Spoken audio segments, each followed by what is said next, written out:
Okay, good morning, everybody, and welcome to day 2 of the regional dialogue on delivering Caribbean climate ambitions, climate finance, civil society, and partnerships. Greetings from not so sunny Trinidad. My name is Ayinka Grandison, and I'm a senior technical officer at the Caribbean Natural Resources Institute, CANARI. For those of you who don't know me, and the team and I are very excited to have you join us and look forward to some very fruitful discussions and sharing of ideas and solutions to take us forward. Before I give a brief recap of day 1 to provide some context for day 2, I wanted to do some quick virtual housekeeping. Firstly, we ask that you mute your microphone and where possible, turn off your camera unless you're speaking. And this will just help with ensuring that our bandwidth works as smoothly as possible, and also sometimes helps with not distracting from the speakers or the presentations that are happening. Also, feel free to use the chat box if you have any questions or any queries or experiencing technical issues. We do have our tech support team, which includes Aaron Peter and Anastasia Likwai, who can support you if you're having any issues. Also, feel free to raise your hand using the raise your hand feature, or use the chat if you wish to ask any questions during the interactive Q&A sessions that we'll be having after each session today. Also, for those of you who are wondering, we will be recording the launch, and we'll also be sharing the link from the recording and the slides by Friday or the latest next week, Monday. So everybody will have the recording to share with their networks, their colleagues, and also if you happen to miss any part of the event because you have to leave early. So with that, I think it's a good time to segue into the first part of our meeting. But before I do so, I also wanted to just recognize and thank our key partners for the dialogue, which include the national designated authorities for Antigua and Barbuda, Belize, Grenada, Jamaica, St. Kitts and Nevis, St. Lucia, and Suriname, with the lead authority being the Climate Change Division, Ministry of Housing, Urban Renewal, Environment, and Climate Change in Jamaica, Climate Analytics, the International Institute for Sustainable Development, IISD, the Green Climate Fund that is supporting this event through the regional GCF Readiness Project, enhancing Caribbean civil society's access and readiness for climate finance, and my team at the Caribbean Natural Resources Institute. So for a quick recap of day 1, which focused on the theme of access to climate finance.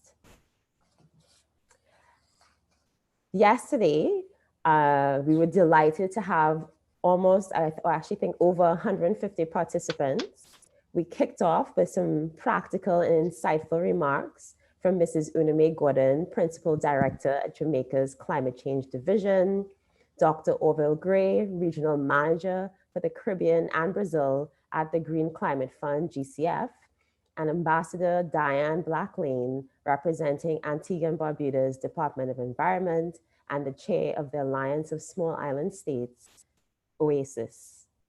And they highlighted the critical role that civil society organizations, or CSOs for short, can play, including NGOs and CBOs, as partners to government and the private sector in accessing funds and implementing work on the ground that benefits the most vulnerable communities, and how to expand this role and get CSOs ready to enable a whole of society approach to the climate crisis we face in the Caribbean.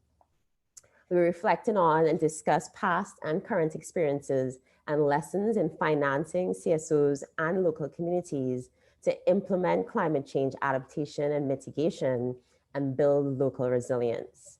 And we also sought to identify best practices and innovations that can be built on by the GCF and other climate funds to improve CSOs' access to and delivery of climate finance, and also to support broader action to address the climate crisis.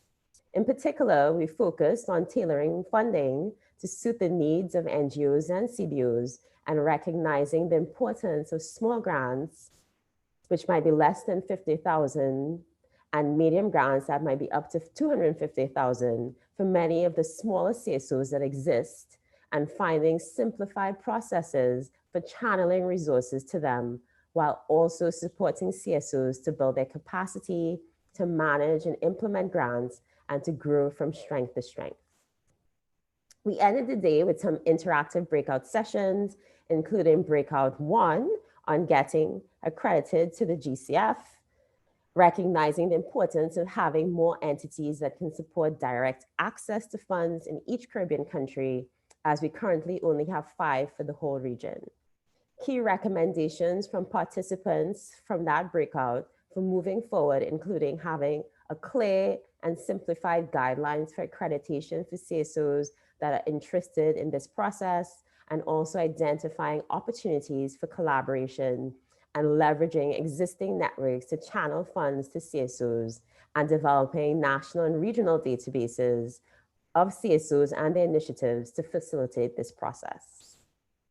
Breakout 2 on leveraging the Green and Climate Fund's enhanced direct access focused on the pilot to create a facility to provide small to medium grants to civil society organizations and other groups, recognizing that many of them cannot access the larger pots of funds for 10 million US and above that the GCF typically gives out. Key recommendations included a focus on getting funds to grassroots organizations that are working on the ground and with vulnerable communities, making sure this facility is flexible and responsive to their needs and priorities, and strengthening these organizations and partnerships among them to scale up impact. Finally, breakout 3 on improving delivery of climate finance focused on what are key challenges faced by CSOs in accessing funds and implementing climate change projects. What are some good examples that we could build on in terms of best practices, and what are potential measures to address these challenges? Key measures highlighted by participants including building capacity, including via technical training and organizational strengthening, more flexible financing that is driven by CSOs' needs and priorities rather than donors, and monitoring and evaluation to track outcomes and knowledge sharing on what works or not to guide future delivery of finance. So that was the overview of day 1. And so now, just to remind everyone, our theme for today is multi-stakeholder engagement and decision-making. And without further ado, I will introduce our first presenter for the day, who will be Ms. Frances Fuller, Implementation Specialist at the Climate Analytics, who will be presenting on findings from a scoping study on the effectiveness of civil society engagement in climate change decision-making. Followed by a Q&A session where we're very much looking forward to asking any questions you might have and providing inputs on the findings presented. Over to you, Fran. Thank you. Thank you, Anka. Morning, everybody. I'm just going to get the presentation going. All right, great. Good morning, everybody. It's nice to see you all here again. And I have to say, likewise in Trinidad, it's not such a sunny day in Antigua. Lots of rain, but we have to be grateful for that. My presentation is going to build on Alex's presentation of yesterday, looking at the draft scoping study that IASD and Climate Analytics have drafted under this umbrella of support. But looking at it from a slightly different angle. And today I'll be looking more so on the effectiveness of CSO engagement in climate change decision-making. So again, a little background on the report. The scoping report was prepared by Climate Analytics and IASD. The objective was to identify national regional mechanisms for multi-stakeholder engagement, particularly involving CSOs, in climate change decision-making and assess their effectiveness. The outcome was to essentially then inform the development of guidelines for enhancing CSO engagement in climate change decision-making and accessing climate finance. And one of the critical components of this was a mapping exercise that we conducted in the region of mapping key engagement mechanisms. The project has a regional approach across the entirety of CARICOM. However, we zoomed in to look in particular at participating NDAs, which include Antigua and Barbuda, Belize, Grenada, Jamaica, St. Kitts and Nevis, St. Lucia, and Suriname. However, we then, in the interview process, expanded that scope to the broader region. Within the methodology, just so that you have a bit of background, we did desk research and mapping, in which we looked at those mechanisms. Then we also conducted interviews with I think it was over 30 different participants. And that was through NDAs, national project coordinators, CSO focal points, technical staff from different climate funds, from different regional organizations. So we tried to touch base on a variety of different perspectives in the process. So we looked at 3 key perspectives and 3 levels. We looked at national and regional CSOs, stakeholder engagement mechanisms, and CSO-led initiatives. So I'm going to focus on the second one there. And we also looked at national level, regional level, and then innovations. A little bit on the overall findings. We identified over 30 mechanisms and looked at those. Mechanisms were quite diverse, but most engagement of CSOs is either ad hoc or project specific. Not many of the mechanisms out of all of them had dedicated and meaningful stakeholder engagement throughout the entire process, and I'll go a little bit more into that. Other mechanisms included stakeholder dialogues, forums, technical committees, online platforms, workshops, consultations. It was quite a broad array, but mainly focused in on kind of a national climate change committee perspective was the main. There were quite a large number of mechanisms identified, and quite a lot of them were identified as inconsistent, inactive, without defined terms of reference. The dynamics of CSO engagement in the Caribbean was quite varied and tailored to national context. But each of these perspectives will be broken down a little bit more as I go into the next slides. And we did try and look at some of the innovations in each of those that can then inform how we were going to look at this going forward. So a bit on the national level. Unfortunately, the timing and this is generalization, it's not necessarily country specific, so I will note that up front, that CSOs were often involved in a late stage of validation of project initiatives and or dissemination of information. As it relates to inclusivity in national climate change committees, noting not all countries in CARICOM have national climate change committees. However, quite a lot of those did not have permanent representation of CSOs on those seats, and obviously that is also harder to find when you have a broad array of CSOs if you identify a focal point. And then when it came to the decision-making time, CSOs were often not invited to the table, or opinions may not have been taken on board or perceived to be taken on board in critical decision-making on climate change related issues. Unfortunately, staff turnover with losing context due to reliance on personal connections came up quite a bit. And the participation in these mechanisms, where and if invited, were constrained quite a bit due to CSO staffing constraints. And that goes to some of the points we discussed yesterday around the financing constraints, the core budgeting of CSOs, financial capacity constraints, and just general human manpower, HR, how many persons you have within each of those organizations. So Majority of the mechanisms favored in-person engagement, as you know, we typically all do, with only a few of them happening in an online setting as a default. Most of them were insufficient by virtually almost all of those who were interviewed. There was some way in which the mechanism was lacking in one way or another. The role of national forums were identified as critical components for CSOs to build networks and share their knowledge, especially a point that was raised yesterday around citizen science and understanding the real impacts on the ground and how CSOs are critical to responding to those in the way that they are embedded, the ones who are embedded in the community. Values, there were accessibility, transparency, and communication are seen as critical, obviously, in enhancing the CSO engagement in those mechanisms. During the interviews, it was observed that, as I said, CSOs are often invited at a late stage,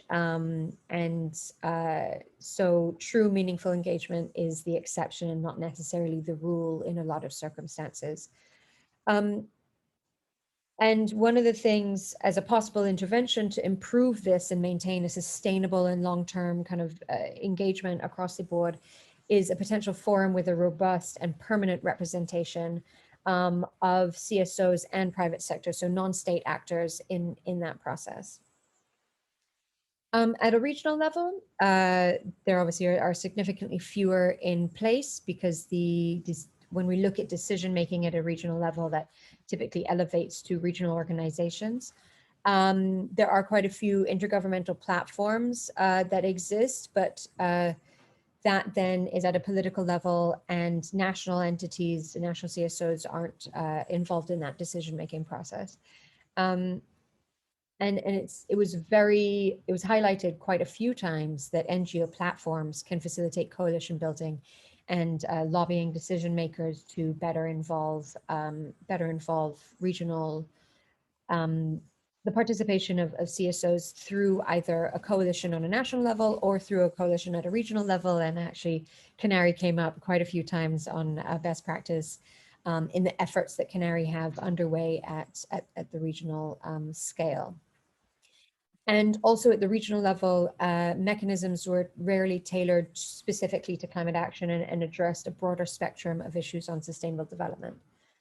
And on that, in CARICOM countries where they do not yet exist, such national umbrella organizations could help, or it's noted that they could help influence national and regional governance, climate governance.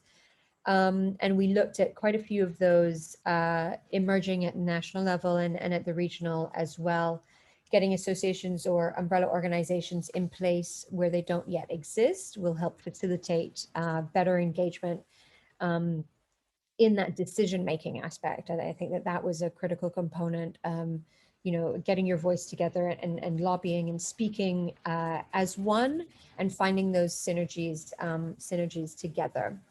And I think I will move on to the next slide. Yes. So a bit more about the innovations and successes, because I think this is where this peer-to-peer learning across countries in the region and elevating national best practices up to a regional level is really important. Some of these were securing permanent, formal, and inclusive CSO representation in national mechanisms. That was, I think, across the board in almost every country that we interviewed, was a key component in either where it was lacking or in where it was really, it was potentially working quite well. And I'll go into a couple of examples here. I think the formal establishment of the role of CSOs is really critical. And mechanisms that support inclusive decision-making will help ensure that the government works towards meeting their national and international goals. One of the things that came up a couple times was that many CSOs in the work that you are already doing on the ground in implementing your projects you are already building the resilience of your communities and actually contributing to national and international goals as it relates to climate change and sustainable development, and weren't yet aware of the level at which you were contributing to those successes until it came time for reporting and you were looped in. And so I think starting from scratch, embedding you in national projects, and providing that information up front is a really critical component. Jamaica's Climate Change Advisory Board, Dominica's Civil Society Technical Working Group, which I know will come up in the panel discussion, as well as APAMO in Belize, the Association of Protected Areas Management Organizations, came up all as pretty good examples of where national mechanisms, where CSOs are brought into that climate change decision-making process in a meaningful manner, and in a kind of a differentiating approach. In Belize, for example, all registered non-governmental organizations are members of the Belize network of NGOs, and while exclusively not focused on necessarily just on climate change, they represent CSOs in key forums and committees. And they've had a long-standing engagement in a lot of the different committees, especially the Belize National Climate Change Committee, and other thematic areas. And they can collectively represent the local conservation organizations and frequently collaborate with Ministry of Forestry, Fisheries, and Sustainable Development on related activities. So that was an example as to where a coalition was built and they were speaking on behalf of many and building that, that voice. And we're going to go, I think, in the panel into a bit more about Dominica's situation as well as Jamaica's. Many recommended that governments should work to establish for permanent membership. I think that that's come out quite a few times. And CSO representation should be inclusive and broad, i.e. not just one or two individual voices, but maybe a coalition or broader representation, or bringing in different CSOs at different, when discussing or having a discussion and contemplation about different issues. You might want to bring in one particular CSO as it relates to building resilience or ecosystem-based approaches, etc. So the other thing was outreach campaigns to promote awareness and participation in the national mechanisms was critical. Turnover is real and capacity constraints is a major challenge across the region. And so it is important to continue that outreach and broaden the awareness of the importance of participating in those mechanisms. The other thing was potentially allowing participation via virtual platforms. Not everybody can be there in person. And so I think, potentially, hopefully post-COVID, there could be also a mix. I know everybody is virtual now, but we're talking long-term here. And then also the integration of CSOs at all stages. I think that was an innovation. I know that's not necessarily just about the mechanism, and that's more so about how CSOs can engage in initiatives and projects. But they shouldn't just be brought onto a decision-making mechanism when you are coming into the approval of a project to get the stakeholder buy-in. But they need to be involved from the very start, from the conception of the idea, and that's a critical, a really critical component that came up because, as you saw in the discussion yesterday, many panelists and participants in different breakout groups highlighted the role that non-state actors can play in leveraging action at the community level. And Ambassador Black-Lane indicated that, government can't do this alone. We need all hands on deck to be able to tackle the challenge that's ahead of us, essentially. And so I encourage that. It was encouraged from the scoping study that needs to happen from the very start. And so I will say actually one more thing on the last point, that CSOs perceive that some mechanisms, they need to be a safe place for accessible, open and frank discussions while not marginalizing certain groups. And I think that Ambassador Blacklane's remarks yesterday, that that's a two-way street, came out quite clearly in the scoping mechanism. And that one thing did also come out, that in the Caribbean, everybody is extremely innovative. And responded to the challenge that was presented on the COVID-19 global pandemic. Many organizations seriously stepped up their use of virtual platforms. And it, I think, gave an opportunity for broader engagement. Such platforms could potentially be continued to be used and to allow for that broader civil society participation, even if solely as observers, because I think that that is a really important component of transparency in the process.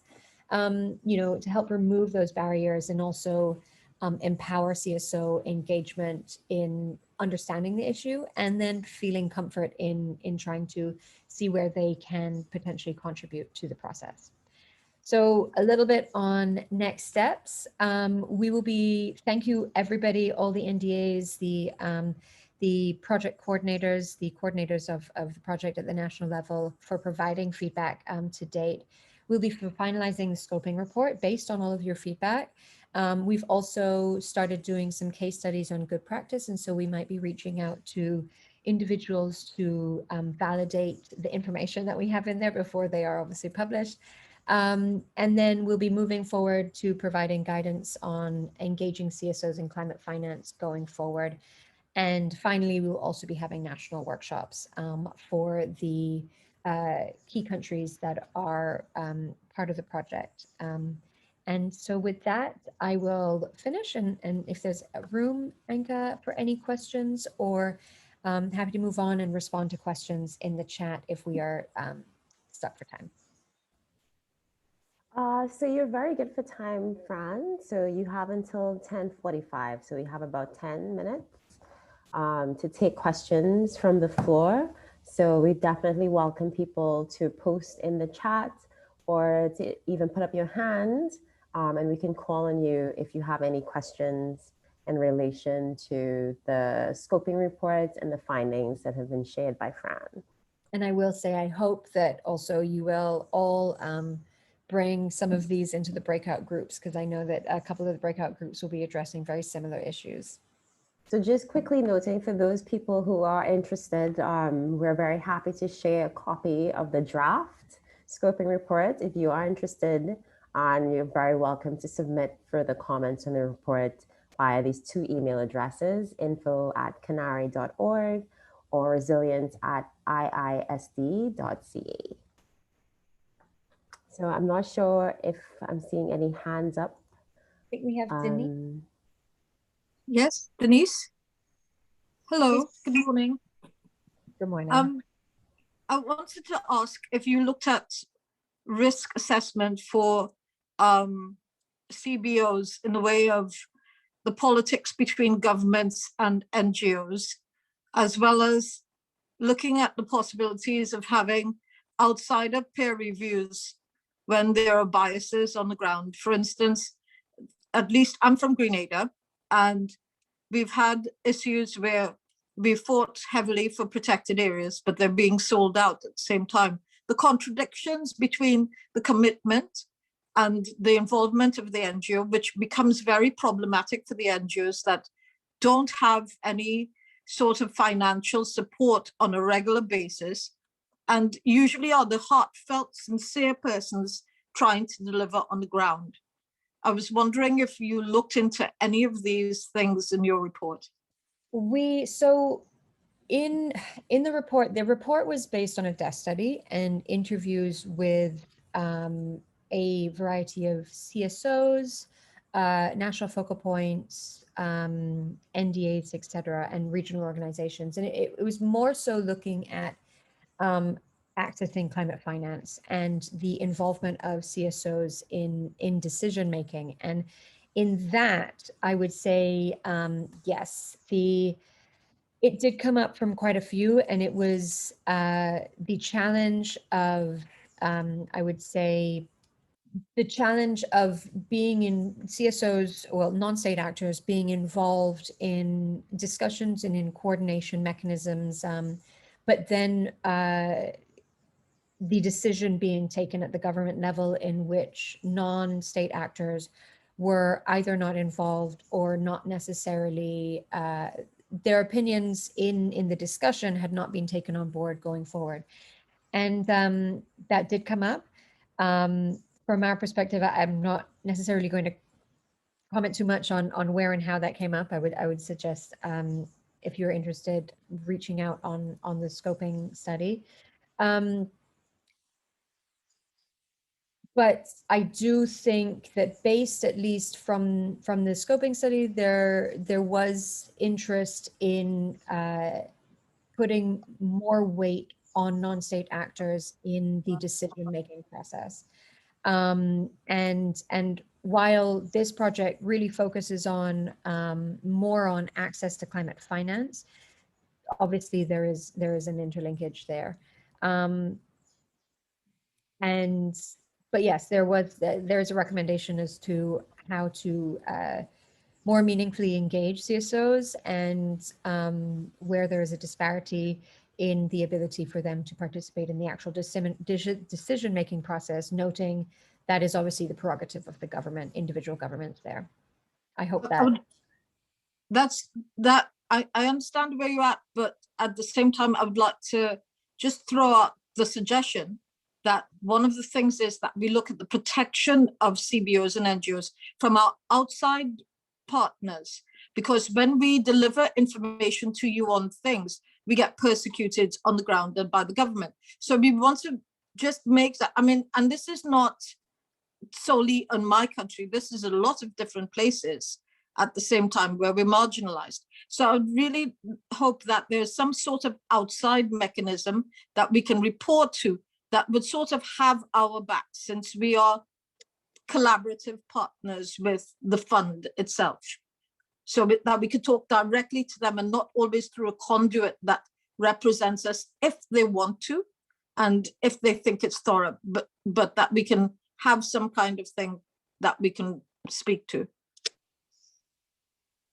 I will take that on board, and I'll discuss it with colleagues as to how we could potentially reflect on that going forward. And I will say that at a project-specific level, there are typically mechanisms in place with different funds that stakeholders can go to and through to address concerns, and that's a project level, and that's dependent upon the financing. But I know that that's a little more specific to what you're speaking to. I see the hand of Hyacinth. Good morning, everyone. Thanks for that nice presentation, Francis. I have some, concerns. I think your report hit some points, that resonate with us as a group. I'm the national coordinator for the Global Environment Facility in Jamaica. And we have been working with NGOs to ensure, involvement, decision-making, and, being partners of government. And I can say we have made, quite a few steps, because number one, in one of the components in our program is establish CSO government policy dialogue. And believe me, the CCD, Climate Change Division, our Jeff focal point, and our key partners, when we sat down, and as Diane said yesterday, that it's not a one-sided thing, it's all. And we were able to have government, private sector on board in supporting our drive to have NGOs, CBOs involved in some of these, high-level decision-making processes. And we're not there yet, but I think we're happy. In Jamaica, we have seen a vast improvement. And one of the things that we were able to do is that we have recognized the capacities built within our NGO network. And when we present to governments and our partners the skills and expertise were well up there that government could engage them. So in other words, we created, expertise, skill sets, and so that government could utilize. Because when we started out working with them, one of the issues that I still have is that the cry is there that they are not involved. And one of the reasons which I as the program manager, has an issue with is that there are so many NGOs, they form, what's their purpose of establishing or registering? You have to have, a purpose. And I would more want to see a more structured CSO entity or sector where some NGOs may be advocates for, some NGOs may be policy support for, because when we spoke with our government officials, the first thing they said to me, Hyacinth, we can't work with all NGOs, Why? Because they don't have the capacity, they just don't they're not sustainable. And these are real, because when we do an assessment, our own internal assessment, some NGOs just establish for one project, just to implement one project. And after that, they said, oh, the person who was the lead, they're gone. And this is the challenge with NGOs. You have one person there who leads, and then the others follow. And when that person gone, they're dead. So the if and but and they're not sustainable, dependency on NGOs to support and participate is a problem. And I think that, while it's good to say they are not involved, these are some of the challenges that private sector and government are having.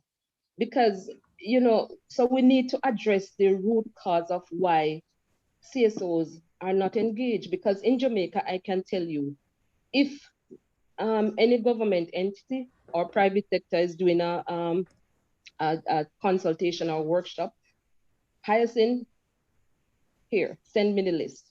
So they feel comfortable working with the pool of NGOs that we have, because they have been built capacities and everything. So it took hard work, but at least we achieved something. And I think that, our focal point there, UNFCCC, May Garden, and our Jeff focal points, I think they're all very proud of where we have worked and taken our NGOs.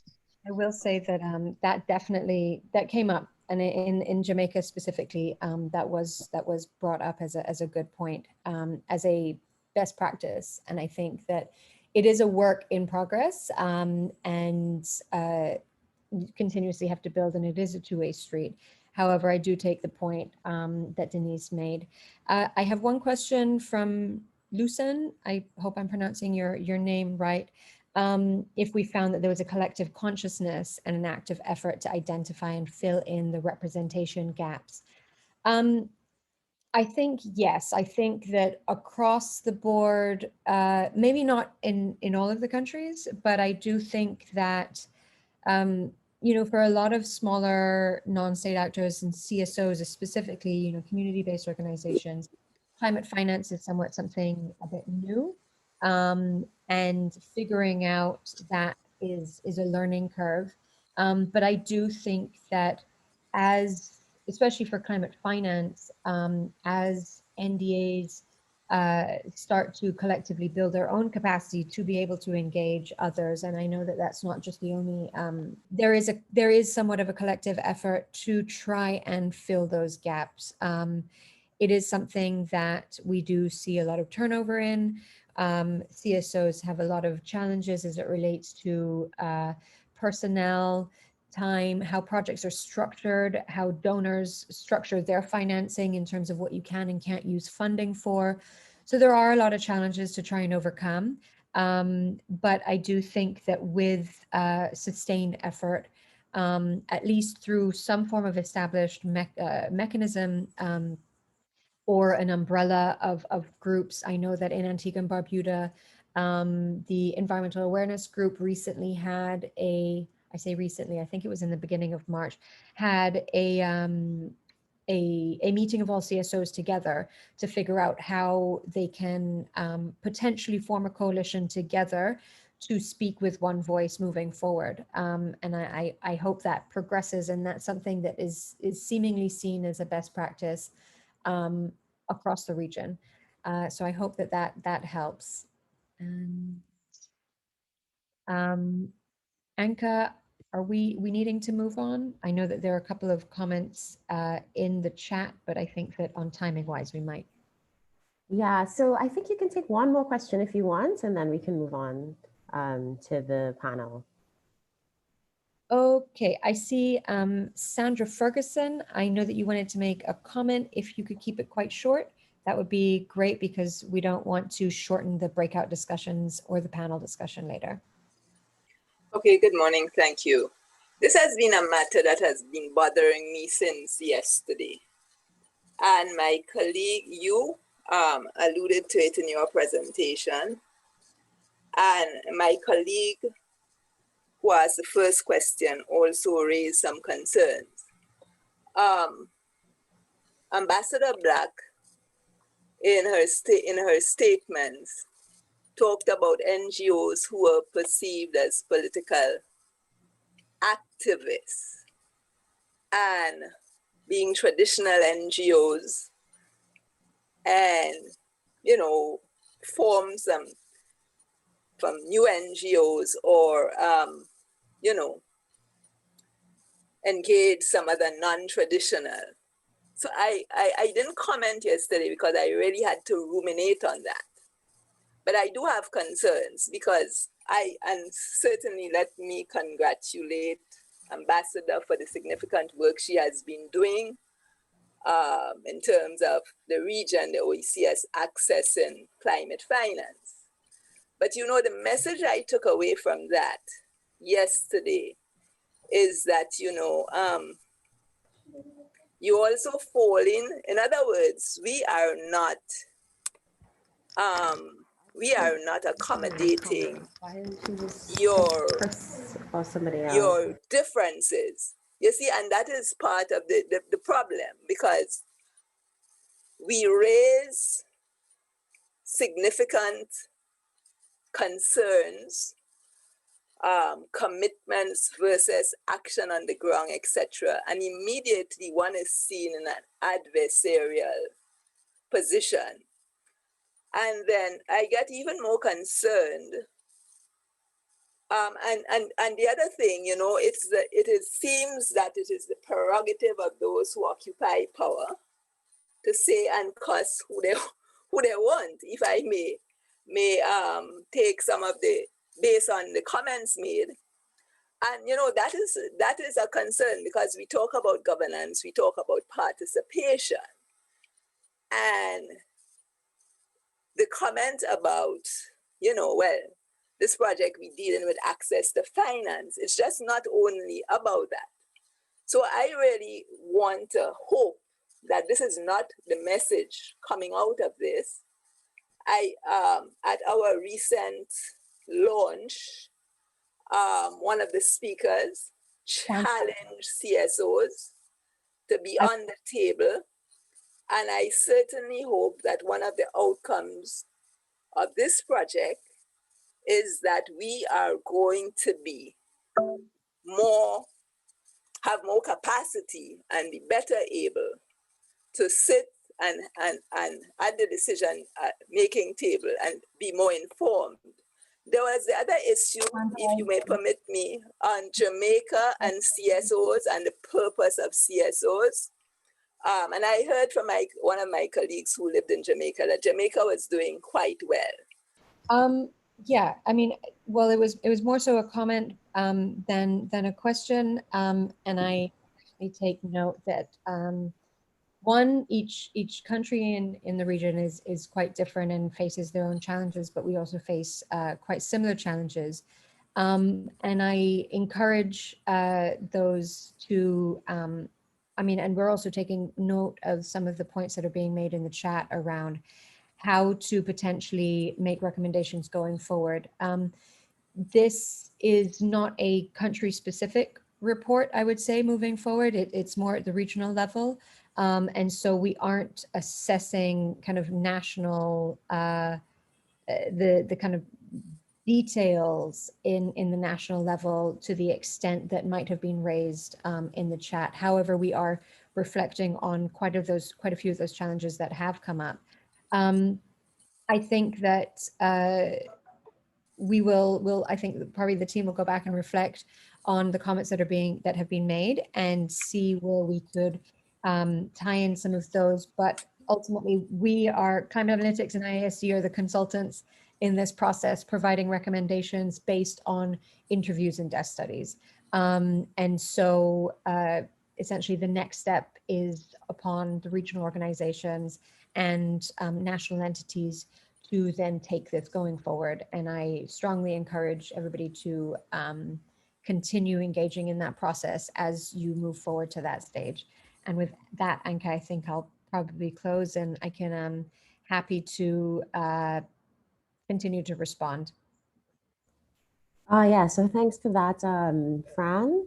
And I actually just wanted to add another quick point here, is that I think there is definitely a role for CSOs to serve as watchdogs, and that actually is actively encouraged by many of the large global funds, including the Green Climate Fund, which actually does have an independent evaluation unit, and there are actually observers to the GCF, its board's meetings, its various practices that get inside details and access to be able to influence decisions that are made, even the approval of proposals. So it's something that we can also, I think, make people aware of, is that you can actually apply to be an observer organization to some of these funds if you're interested, and actually have a way to influence the decisions that they make and the processes that they use. So there are actually opportunities to influence the space.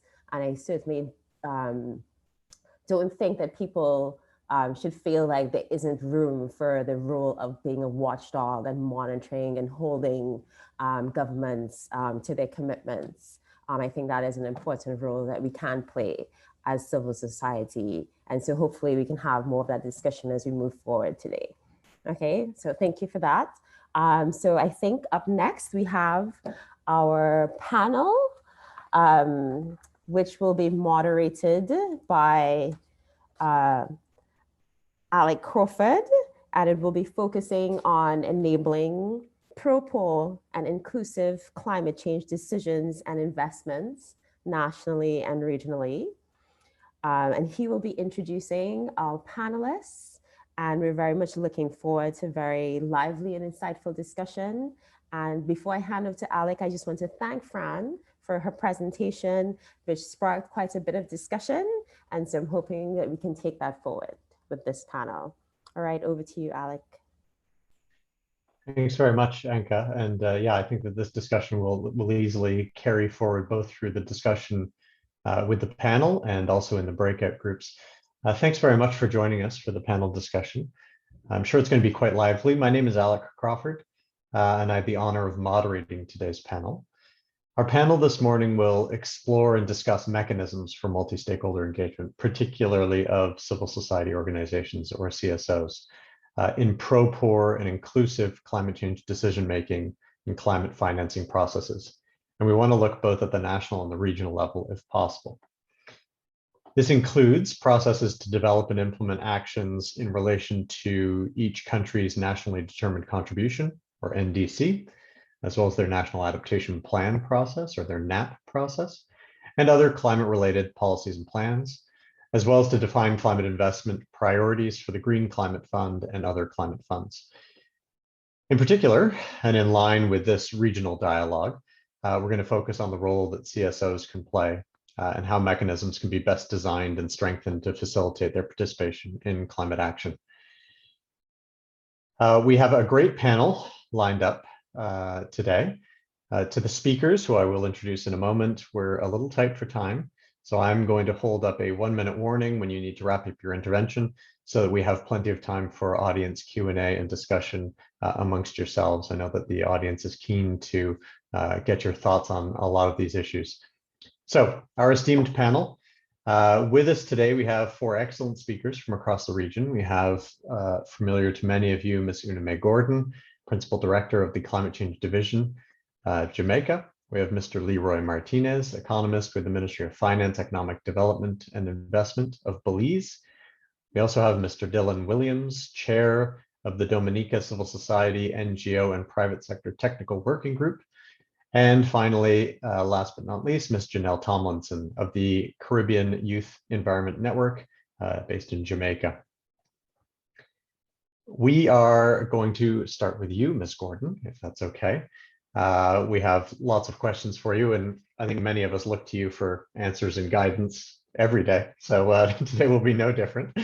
But I was hoping that you could kick things off by sharing some of your experiences as the NDA, the Nationally Designated Authority and UNFCCC focal point for Jamaica, on what are some of the different mechanisms for engagement with CSOs and wider stakeholders in climate change decision-making that you've used in Jamaica? And in particular, how do you use your climate change technical advisory board?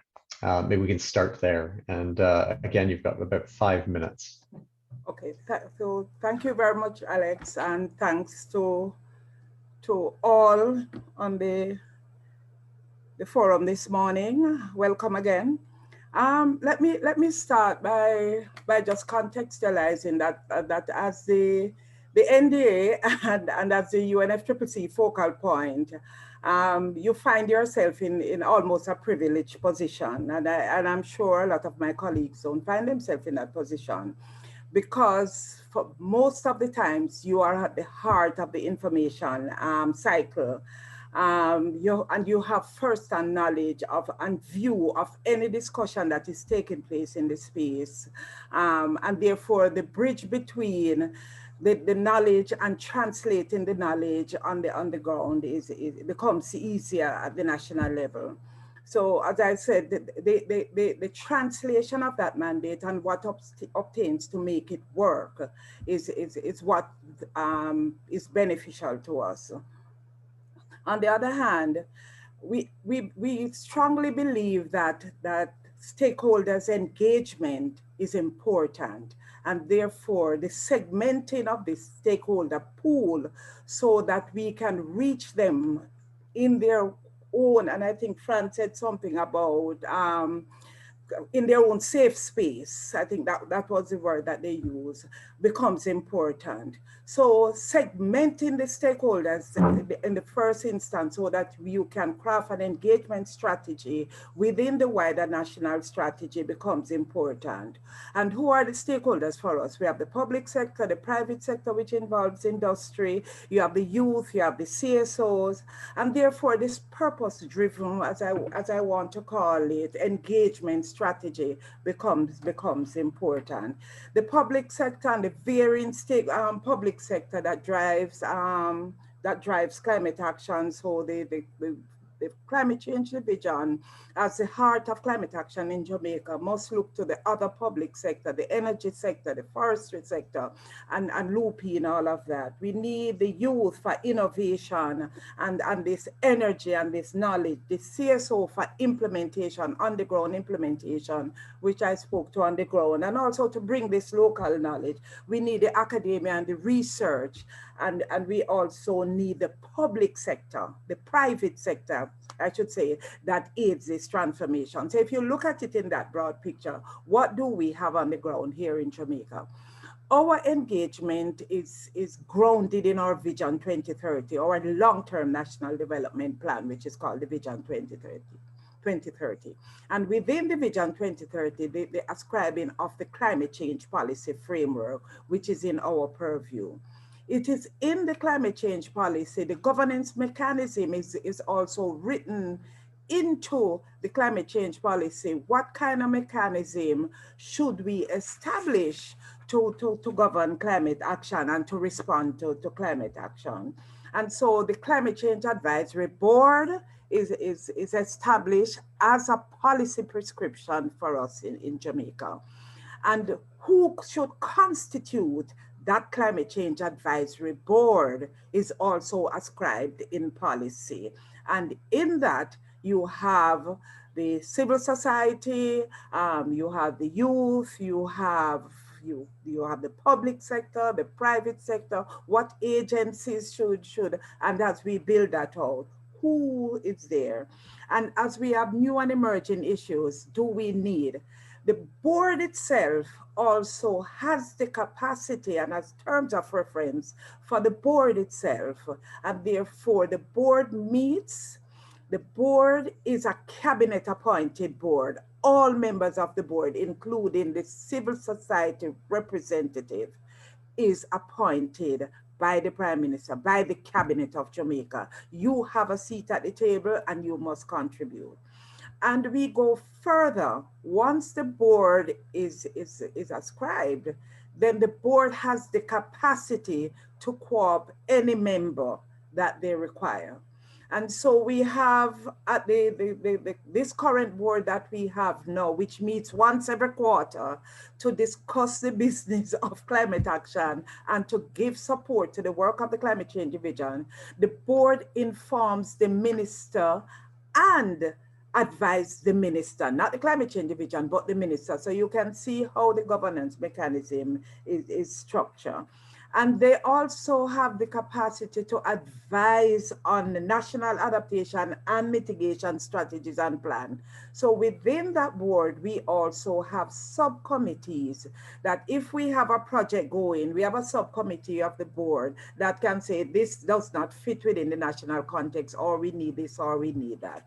That is also part. And so a very horizontal, but also vertical context in terms of how we structure to engage that all is sitting at the table. In addition to that, and I'll go back to the safe space since we're talking to CSOs. While this is still a work in progress, and I heard Hyacinth in her presentation, that in order for us to ensure that the network of civil society organization is engaged and that no one is left behind, we continue to construct, and we have constructed a civil society mailing list. So we have a mailing list for all the cohorts, all the stakeholder groups that we have. And when we are sending information or anything, we craft the message for that cohort. So we are sending to the civil, we frame the message, and once a year, we have a civil society dialogue, which takes in everyone, which is led by the board member. This is to ensure that the board member who sits on the board is communicating with that cohort and that community, but also that that board member represents all the civil society organization and they can have dialogue. So a really targeted and supportive process to ensure that every single cohort or every single stakeholder grouping that can aid the climate action and this advance into resiliency is targeted and is engaged and is part of the discussion. In this new board that we have now in closing, that part of the subcommittee that we are looping in a number of the other stakeholder group and a number of the other CSO groupings to ensure that we bring wider reach. So the Red Cross, Red Crescent, the Nature Conservancies, and so that operates here in Jamaica, that we are looping them into subcommittees of the board to ensure that not only at the national level, but there is reach. And our collaboration here with CANARI is testament to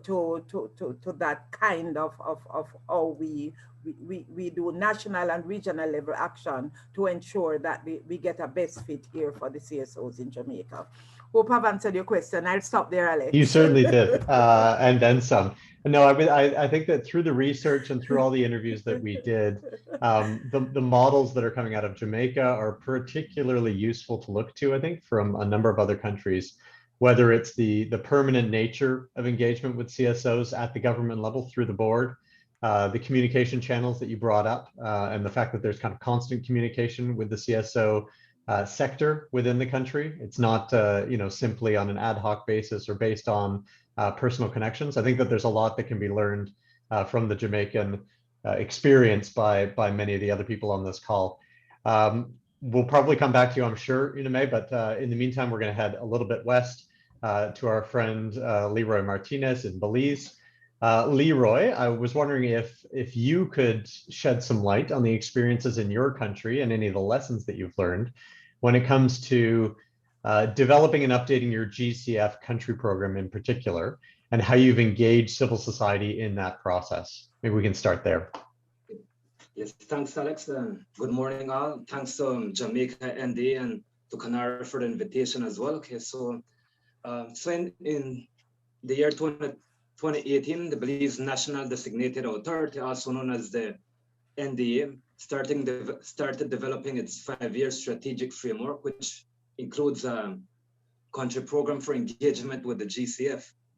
The country program includes a list of 28 fast track and non-fast track projects that are anchored in the economic plan and climate change priority actions. In other words, okay, this GCF strategic framework is aligned to national strategies and policies.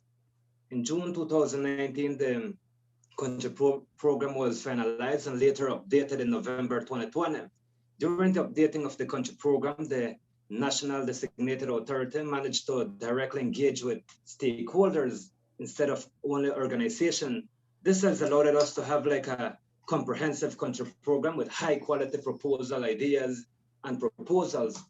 In addition, we have the buy-in and support of the stakeholders. When it comes to some of the challenges, okay, some of the challenges with civil society organizations, also known as CSOs, include difficulties in how to articulate their needs and project ideas to make it GCF fundable. The GCF is still fairly new to a lot of stakeholders, and therefore it will entail more awareness and capacity building on the NDA's part to make access to climate finance through GCF more easy. A lot of small CSOs and NGOs exist in Belize. It's essential that they can pool together how best possible and find synergies in project ideas so that we can include those project ideas in our country program and submit them to the GCF. Finding synergies will allow for the development of better and more innovative concept notes and proposals. One of the lessons learned that we found out is that through the consultation process that includes like workshops and national dialogues, we saw the continued importance of engaging civil society organizations in Belize, unlike a lot of the other larger and broader stakeholders. This is because CSOs tend to engage directly with the people and the environment as they are more on the ground. And therefore, they see and experience some of the more immediate impacts of climate change. Okay. Thanks so much, Leroy. I really like your answers, and I like what the kind of, again, the models that are coming out of Belize are also very, I think, indicative of a nice way to try to engage CSOs, in that when we were doing the research and speaking to you and speaking to colleagues, it was clear that there's this model, and May, you spoke to this as well, I think, of not needing to talk to everybody as the government. You can rely on networks and associations to get your messaging out and to get that engagement out. So in Belize, whether it's the Belize network of NGOs, whether it's APAMO, the work that PACT is doing, there's a great model in place whereby CSOs that on their own may not have the capacities or the staff to take the level of action that's needed can come together and work together to get the job done. But also the government can go through those networks to disseminate information and calls for proposals and proposal writing information to those groups. So excellent examples coming out of Belize as well. A third great case study that we came across in our research was in Dominica. And we've invited Dylan Williams to join us today on the panel, as his role as chair of the Dominica Civil Society NGO Private Sector Technical Working Group. It's a bit of a mouthful. We're just going to call it the Technical Working Group for now. But Mr. Williams, it would be great if you could shed some light and share your experiences on how establishing and using this technical working group has really facilitated CSO engagement, both in decision-making and potentially in climate finance as well in Dominica. Okay, pleasant good morning to everybody once again. Of course, I am Dylan Williams. I serve as a representative for civil society in Dominica. Well, firstly, I represent the Dominica Organic Agriculture Movement as vice chair. Also, Wild Dominique, which is a local conservation organization. And of course, recently, about 1 year ago, and well, even prior to that, in 2019, an inception mission was taken to Dominica by an international consultant that was hired by the government under a Readiness project, so that consultant could come to Dominica and introduce the Green Climate Fund to the private sector and to the NGOs, civil society, and to the government. So it was attended by a majority, of course, of civil society, and it was well taken in. 1 year later, under another Readiness project, there was a 3-day consultation workshop which took place, which was actually meant to bring civil society together to be able to put together what we would call that technical working group that would then represent civil society. Of course, because we are necessary, especially within the no objection procedure, for any projects to pass through there, we are needed there for oversight and also to in the inception phase and so on. So 35 organizations attended, and of course 16 organizations was chosen to form part of this private sector civil society technical working group that was formed. And thereafter we met again, and a chair was chosen, and from there we moved. There was some other deliverables from that 3-day consultation workshop. One, namely a food sector mapping study, was undertaken to map all civil society organizations in the country. So that took place. So we have a comprehensive document outlining all 95 organizations, who they are, where they are, the sector they represent, and so on. Also, we had the development of a food sector action plan that was put together, where we also undertook another climate change risk assessment across all the sectors, right? So that is done, and now we have a much better idea as to all of the risks associated with, climate variabilities, climate activities across all the sectors. And of course, we undertook a climate change risk assessment. Well, I just said that. We identified priority needs and actions for NGOs and CBO needs, right? Because this would, of course, this would inform the project document, because another deliverable was we were supposed to write a project that would then be submitted to the Green Climate Fund. So also as part of this, the main barriers were identified, financial and technical regulatory barriers were identified. And to address these institutional barriers, a dedicated private sector and civil society climate finance center was proposed. And this is what our project document entails, to address these barriers, because we realize that these are some serious key issues that we need to take care of if civil society is to be able to be able to represent themselves, properly, to be able to take part in climate change decision making. So there was some, of course, if I could just go quickly here, in terms of a financial barrier in Dominica, for many enterprises of the private sector, access to finance, the most relevant barrier for further investments in general, and for resilient matters in particular. Here, the inability to meet financing conditions such as debt servicing and collateral liquidity requirements prevails. Right, and also we saw that there were technical barriers. Of course, the technical know-how, the general lack of technical know-how, financial support, grant writing, to be able to, be engaged in the process and to access those financing. And of course, regulatory was also another barrier. Harnessing climate finance lies in the uncertainty concerning still evolving regulatory and institutional schemes for supporting the implementation of climate resilient measures.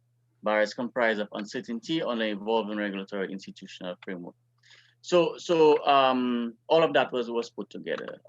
Since then, it's been a year since our group have been put together. We have been in of course, regular contact with the National Designated Authority, the GCF focal point, and of course, the technical officer and various different ministries, mainly the Ministry of Environment, because currently that is the ministry that is currently implementing the Enhanced Direct Access project in Dominica, of course, for Antigua and Barbuda, Ambassador Diane Blacklane, right? So we have started, well, as a matter of fact, the new minister came in a few months, just about a year now, and he wasn't really up to date on the whole EDA project. So we brought him up to speed, and he was able to meet with Ambassador Blacklane again and to get the process going. And we were pushing, and we were able to get the project going in Dominica. It's only as of 2 weeks now, the project is actually ongoing in Dominica, because now we're seeing, on the news that there's some monies for revolving loan and whatnot.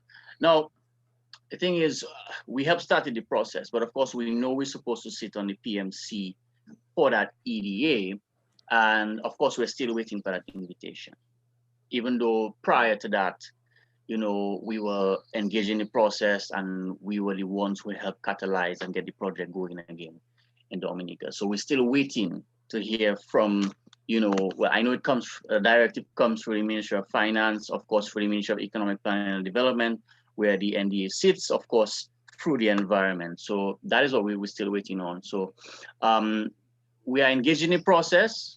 And of course, we are also included on a no objection procedure, like I said before, so that any future projects passing through, we're able to put our input. But of course, maybe the arrangement that was made, we were not completely happy with, because we can't really give objections to those projects where we sit on an objection procedure. And of course, in their states that the government could actually not give a reason. Well, they don't really give potential reasons for objection if there's an objection for the project. So we had certain issues there,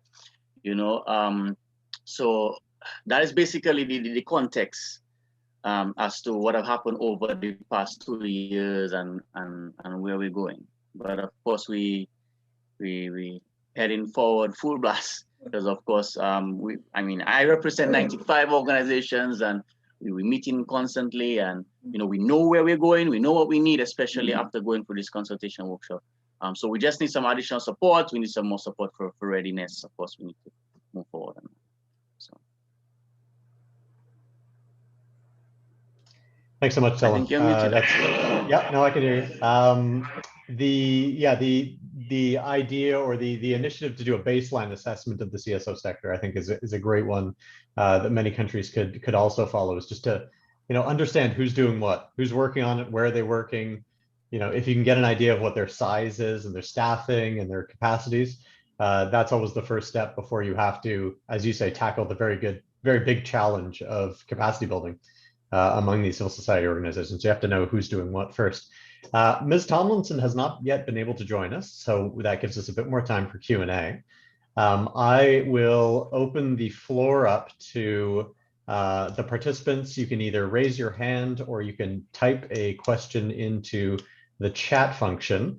I know I'd seen a quick comment about how do you promote collaboration between CSOs?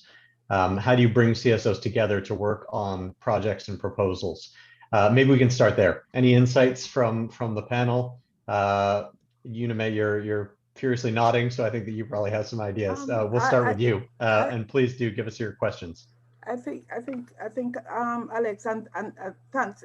It's an important question, but I think from where I sit, I'd like to say to all my CSOs that as a scientist, as the people know me as a development officer, but I'm a scientist by training, and science is this beautiful thing that we all like, and we say we depend on the science, but development teaches us knowledge, and the development work that we do teaches us knowledge. And when you marry both, you get an understanding of putting people at the center of all this action and decision making.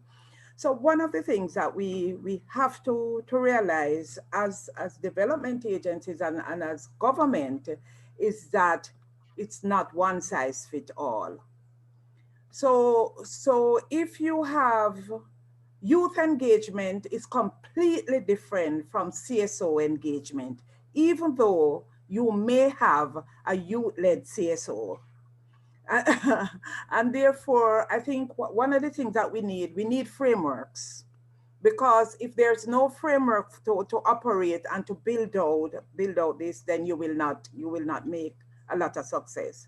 But within that framework, you also need the strategy to come out of that framework, because a framework alone is too wide. You need a targeted strategy. And then you need this implementation modality, which I speak about the engagement. So you need this engagement strategy, but you also need this implementation modality, and you need the active participation of the CSOs. Because I think in the early days of what we call the NGO movement, and of which I've been involved for the last 40 years, not dating myself, that you get this, that and I think Diane mentioned it yesterday, of this posture of NGO being adversarial. We and I said it in my opening yesterday as well, that we need the NGO movement as we see it now in this day and age in climate action, one that will support implementation on the ground. And if we accept that fact, then that we have to recognize that this is a work in progress that has gone on the continuum. And having been a student of environmental policy and the development of environmental policy across that spectrum, we know what the movement was in those days, and we know what it is now. And we have to recognize, both at the level of government, but also at the level of the CSOs, that this is a partnership, and that both have enough to bring to this table if we want to make progress. And I leave it there. This is the only way that we will get meaningful engagement and understanding that this is a partnership and a respectful partnership. And if we understand that basic first principle philosophy, then we will have the opportunity to move on and to have this meaningful discussion. And I think that is part of the principle of engagement that we use in Jamaica. A respectful partnership. I've had CSOs sending us, calling us out in the newspaper, and I take up the phone and I call and I said, well, what do you mean by that? I hope they don't have call display on their phones. Exactly. What do you mean by that? UNMA's calling me. Yes.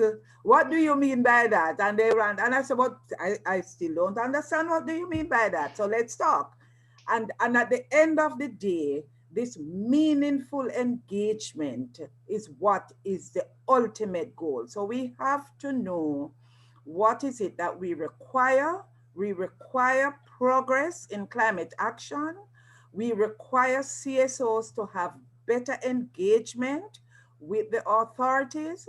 We need the authority to have better engagement with CSOs, and we need climate finance to flow from the top to the community level. And if we understand that, I think we will move the bar just a little bit more from where we are now.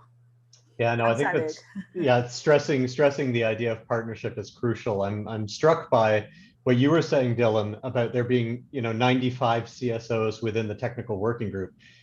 That is a phenomenal resource for the government to partner with in order for meaningful climate action.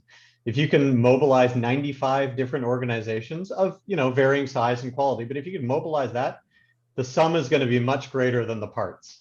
Maybe I'll pass it to you first, and then Leroy for reactions to UNMA or other comments. Yeah. So two things we did. Well, one, we categorized civil society into specific subsectors. So the 95 organizations are broken down into all the subsectors, and everyone within that sector represents their sector.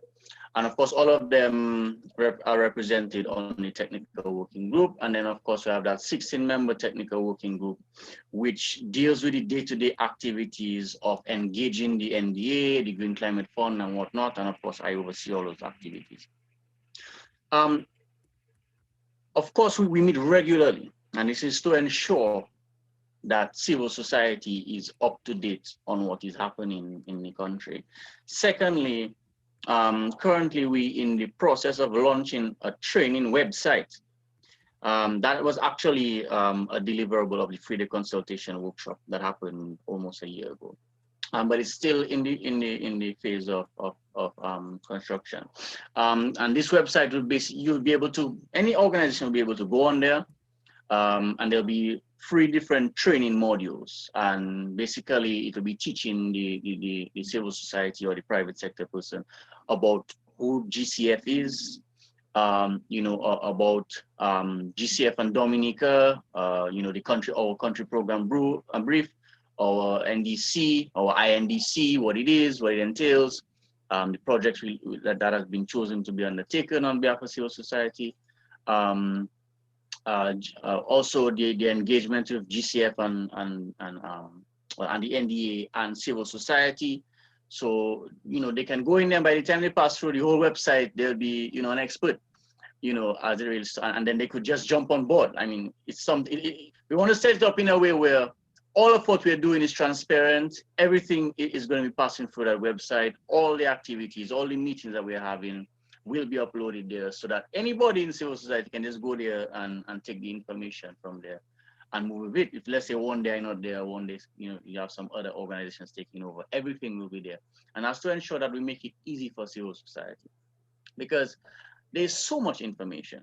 I mean, listen, my brain is full because I've had to go through hundreds of documents, just GCF, and then all of the projects that was written, even projects that was written prior to our engagement that have already been approved for the country. You understand? And it's just crazy. So I mean, you have to bring it all together and summarize it so that the people can understand, and then take it from there and run with it. And like Ambassador Diane Blacklin articulated yesterday, can't do it alone. I mean, the government can't do it alone. We can't do it alone. So it's a partnership. We have to work together. But I mean, they have to make us feel like, you know, they want us and they want us to work together. So make things easier. Don't make us feel like we have to be, you know, and then it's when they just say, well, we this and we that, and we anti-government, and they just come up with those kind of things and so on. Whereas we really just want to be treated as equals. I mean, come on, we put you there to represent us in the first place. Yeah, you know? No, it's, I mean, it's also, the information's coming in 2 directions, right? It's flowing from government to CSOs, but then as we've mentioned across the regional dialogue so far, there's a lot of information that's coming from CSOs up to government that they are not necessarily aware of, you know, that ground truthing of what's happening at the local level, that NGOs are, you know, uniquely suited to provide those perspectives. Leroy, I'm going to pass it over to you for a couple of final words, because I know that we're close to the end of the panel. Yeah, Leroy, take it away. Yeah, thanks, Alex. So the Belize National Designated Authority is committed to continue working closely with the CSOs and other stakeholders by providing that financial and technical support. During the last years, we have invited them to various workshops and provided them with training in project development and in accessing climate finance. As a result of this, we are receiving high quality project ideas and proposals. Also, the stakeholders are aware of the roles and responsibilities regarding the implementation and monitoring of these projects. The lack of finance is always a challenge, since CSOs in Belize are spread out throughout the country, especially in rural areas. During the preparation of the country program, we wanted to invite a lot of CSOs, but our finance were limited. So with additional GCF readiness, we did manage to invite them to other national dialogues and workshops. To conclude, I will advise the NDAs to to access those GCF readiness that are available. They can access it by working individually or joining with other countries, such as what we are doing with Jamaica and the entire region in assisting the civil society organizations. Thanks. Thanks so much, Leroy. Just to reiterate the fact that I think that a lot of the best practices that that you're mentioning, the three of you are mentioning in this panel, we're going to try to capture those in a guidance for best practice on CSO engagement that will be coming out of this project. So we'll be working with ISD, climate analytics, and of course the CANARI team will be working together on developing guidance specifically for governments on these kinds of ideas. So baseline assessment, segmentation, communication channels, those sorts of things. And you can look for that coming sooner than later, hopefully. I know that there are a few questions in the chat. One on how do we as CSOs get over the stigma that's left behind by inactive or poorly functioning CSOs in the past. I will note that we're out of time for the panel. So if I could ask the panelists to maybe take a look at the questions that are in the chat, and if you can consider them and type your answers into the chat, that would be maybe an efficient way of doing this, given that we don't have any more time. With that, I would like to thank our panelists today. We're not in person, so I'm just going to hold up that there is deafening applause for all of you for your insights and all that you have taught us today. I would encourage participants to reach out to you. I'm just going to say that. I know you may not want a flood of emails, but you have so much to share that I thank you again, and I wish you the best for the rest of the day. Anka, over to you. Thanks, Alec. And thanks very much to the panelists. We really, really appreciated your inputs. And it was very lively and insightful. I think also very practical, providing some very concrete examples of some best practices, some very innovative ideas, some new solutions that have been developed that we can try to take forward. And I think the discussion really flagged also some further challenges that need to be considered and noted in order to strengthen engagement mechanisms, both nationally and regionally. And also thanks to Alec for being a very, I think, generous and able moderator for that panel. I think that was very good. So next we will have a presentation on mainstreaming gender in climate change decisions and investments. And this will be by Miss Angie Daze, who's the Senior Policy Advisor and Gender Equality Lead at the International Institute for Sustainable Development, IISD. And then that will be followed by a Q&A discussion as well. So welcome, Angie, and over to you. Thank you so much. Good morning, everyone. It's really a pleasure to join you from chilly Ottawa today. This has been such a fascinating discussion so far. And what I've been asked to do is really provide an overview of how do we bring gender considerations into climate change decisions and investments. And I'm going to be speaking today based on experience that IISD has gained through our work with governments and other partners on national adaptation plan processes, and specifically on integrating gender into these processes. So while the slides are coming up, I will just start by giving a quick overview of some of the key concepts related to gender, just to get us all on the same page for the discussion to follow.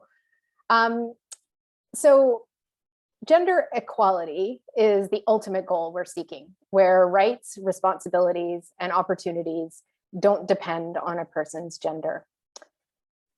You can go to the next slide, please, Rachel. Thank you. Gender equity is fairness or justice in the way people are treated. So equity leads to equality. Gender responsive approaches, which you'll hear me talk a lot about in this presentation, actively seek to promote gender equality. They examine and actively address gender norms, roles, and inequalities. So we're going beyond, you often hear about gender sensitivity. We're going beyond sensitivity to actively addressing gender issues. And finally, intersectionality recognizes that multiple forms of discrimination can combine, overlap, or intersect. So an intersectional approach recognizes that there are differences among people of the same gender, women are not a homogeneous group, men are not a homogeneous group. There are other factors that influence their experiences and their opportunities. Next slide, please. So just by way of additional context, I also wanted to briefly explore some of the gendered impacts of climate change. And this is by no means comprehensive. I just wanted to highlight a few common themes, looking at this from a global perspective. So the first is that people experience the impacts of climate change differently based on the roles and responsibilities they play in their households and communities. And we know that these are often gendered. For example, a fisherman would be differently affected by a hurricane than a woman working in a coastal resort. We also see issues with women's unpaid care burden, which often increases in times of crisis or scarcity. And we have certainly seen this in the context of the COVID-19 pandemic. When it comes to climate change, we see that in many contexts, women are responsible for household food security and supplies of potable water, and fulfilling these responsibilities becomes more difficult when they are affected by a flood or if rainfall is erratic. There may be gender differences in both perception of and exposure to risk based on socially constructed ideas of what it means to be male or female. So for example, pressure for men to be brave during crises may lead them to take risky behaviors. Gender gaps in access to information, resources, and services can create barriers to climate action. And there is evidence that gender-based violence tends to increase when people are facing scarcity or when they're displaced by natural disasters. In general, what we see is that discriminatory social norms and behaviors exacerbate vulnerability to climate change. And these issues tend to disadvantage women in many contexts. And they're particularly serious for people who are also members of another marginalized group. So I think it's important for us to consider what we risk by not integrating gender considerations in climate change planning and investments. So first, there's a chance that we prioritize the wrong things to be financed.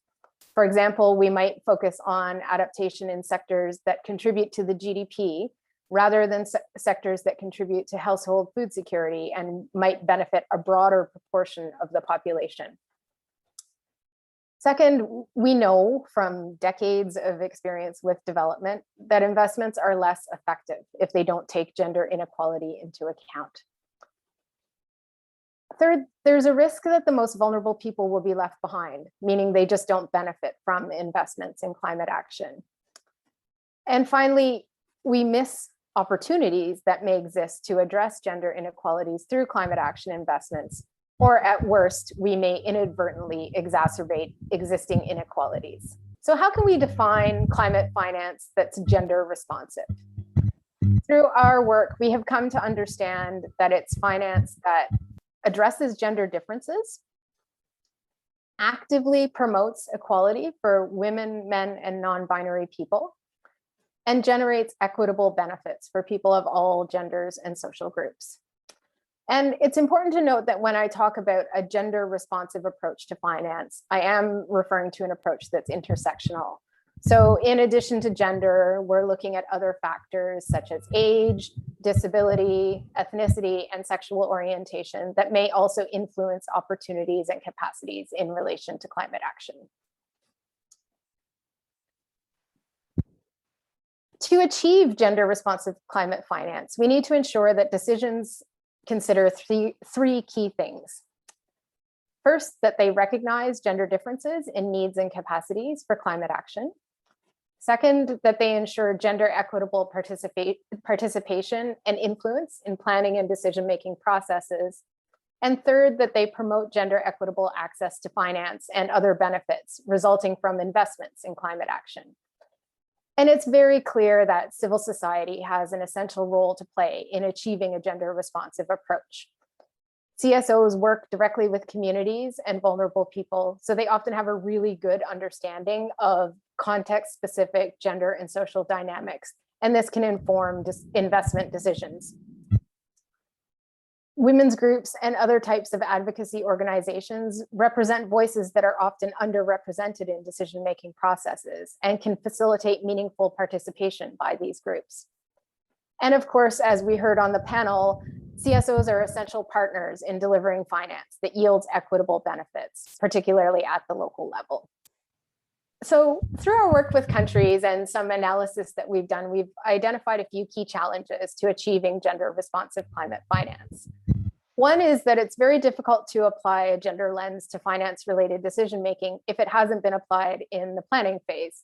So for example, we often hear about gender responsive budgeting, but I think it's quite difficult to integrate gender issues in budgets if they haven't been considered in the analysis and planning that leads up to the point of budgeting. There remain a lot of data, information, and analysis gaps. So many countries have limited sex disaggregated data, and in a lot of cases, gender analysis hasn't been done. Or maybe it has been done, but the people making decisions about climate finance just aren't aware of it. Another challenge is the fact that both climate change and gender are cross-cutting issues can mean that addressing them both in an integrated manner really introduces a lot of complexity to any process. As well, in many countries, climate change is framed as a technical issue. And the focus is on economic sectors, technologies, infrastructure, and so on. And this can really make it difficult to introduce gender and social issues into decision-making. And lastly, there may be institutional barriers that limit collaboration between climate change actors and gender actors. Next slide, please. So in an effort to look at finance a bit more holistically, we have identified 4 key decision points where we think gender responsive approaches are needed. First, as I mentioned, planning and prioritization. So this includes things like vulnerability and risk assessments, identifying adaptation and mitigation options, and prioritizing actions for implementation. The second decision point is allocation of resources. So here we're looking at international and domestic sources of funding from the public and the private sectors. And this can include funding proposals, decisions by funders, government budgeting processes, as well as development of business cases and investment decisions by the private sector.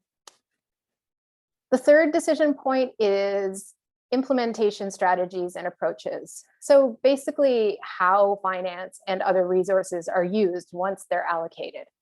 So how and where are actions implemented? Who is targeted by different activities? What are the roles and responsibilities of different actors in implementation, and so on.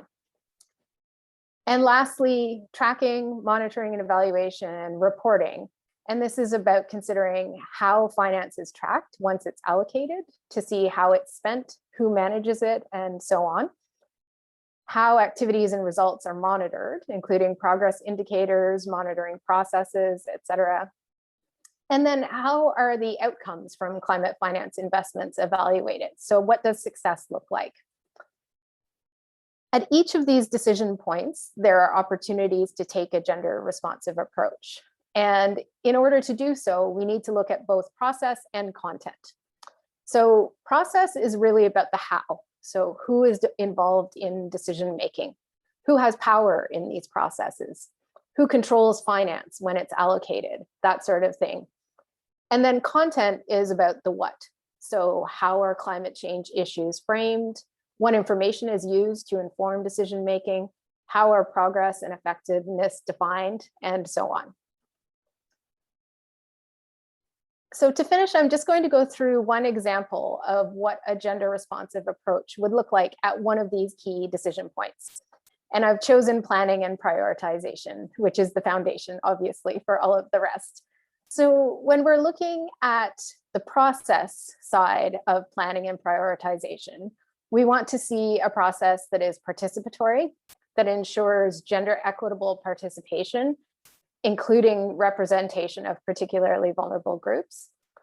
And again, taking into account issues other than gender that influence vulnerability. So this is not just about counting women and men. It's about looking at, what groups are represented, looking at the balance among, groups with different power.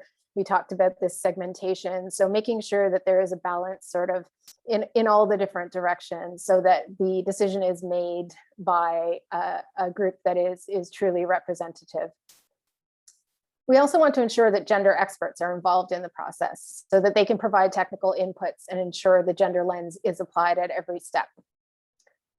From a content point of view in planning and prioritization, we want to see, for example, that risk and vulnerability assessments include social and gender dimensions.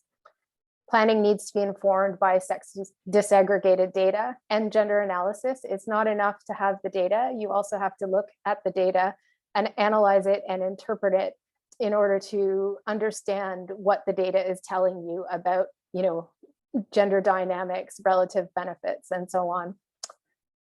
And we need to see gender considerations integrated throughout planning documents. So not just in the preamble or a specific gender section. We'd like to see sort of comprehensive integration throughout the documents. And I will stop there. And I would be very happy to hear from you now with comments or questions. As we've been doing, please feel free to raise your hand or type them in the chat. Already a comment. What groups are represented? You're speaking my language. I'm so glad. Did you want to come in and make a comment? That's DNCW. Not interested.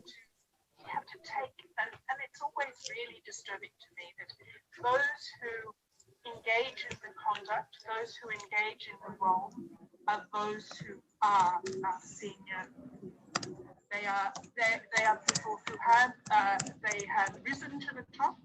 They haven't learned what they should have learned as rising to the top, and they have this sense of entitlement. And once again, nobody gets up in the morning and says to themselves, today, if I'm discriminated against, I'm looking in the mirror.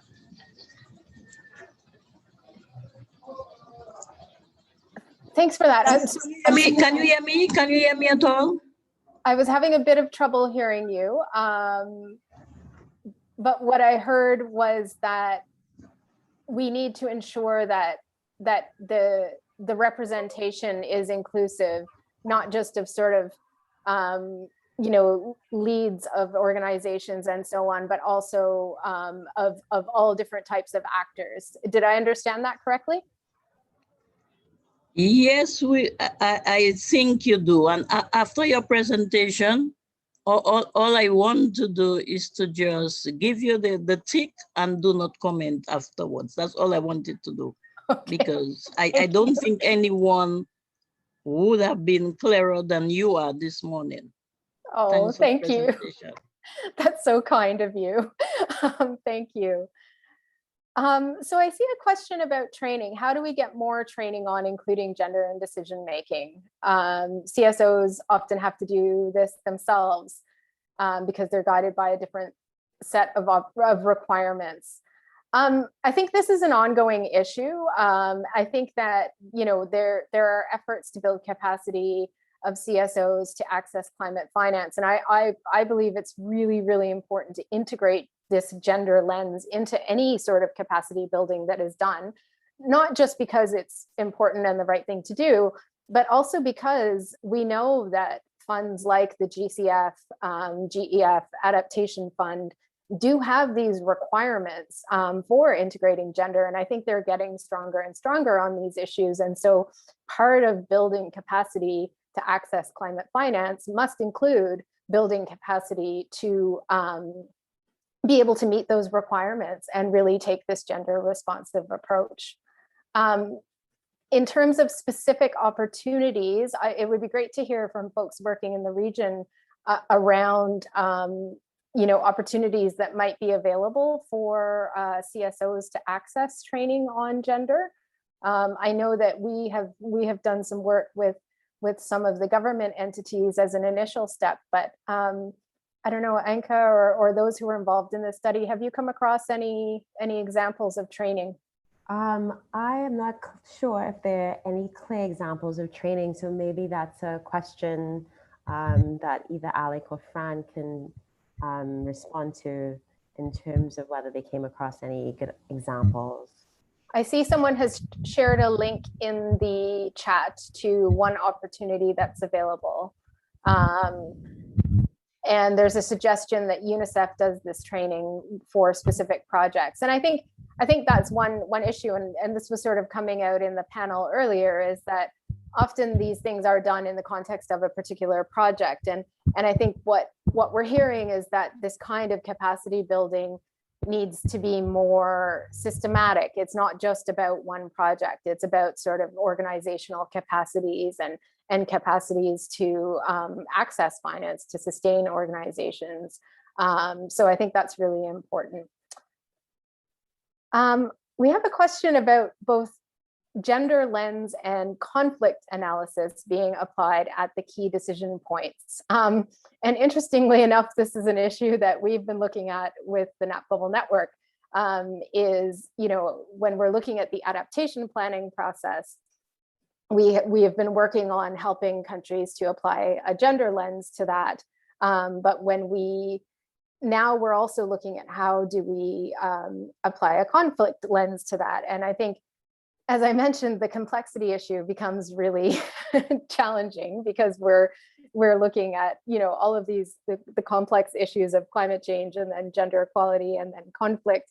But for me, what it really comes down to is the analysis that informs planning. So if you're doing a conflict related analysis, you need to apply the gender lens to that. In order to, you know, really be able to identify the right way forward to address the issues in an integrated way.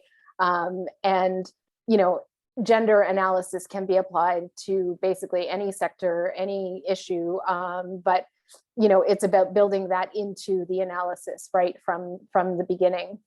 I'm sorry, I'm following the chat here. Yeah, there's quite a bit of,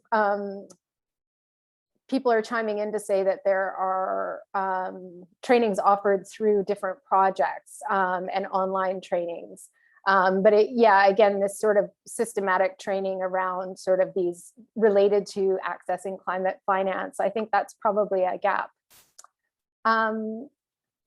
Would anyone else like to come in with a comment or a question so I can stop talking? I'd love to hear from others. Please feel free to raise your hand. Hi, thank you for taking my comment. I just put it in the chat, but I wanted to make sure that I also voiced it. I am absolutely on board with the notion of gender inclusion. What I would like to caution us that we not do is that we swing the pendulum so far in the opposite direction that we miss this notion of balance. So where we go from male inclusion predominantly to then female inclusion predominantly, and we miss the opportunity to take a balanced approach, which is the preferred approach to how we go about creating access, presence, influence, and seats at the table. So that's my input. Thank you, and I'm so glad you raised that issue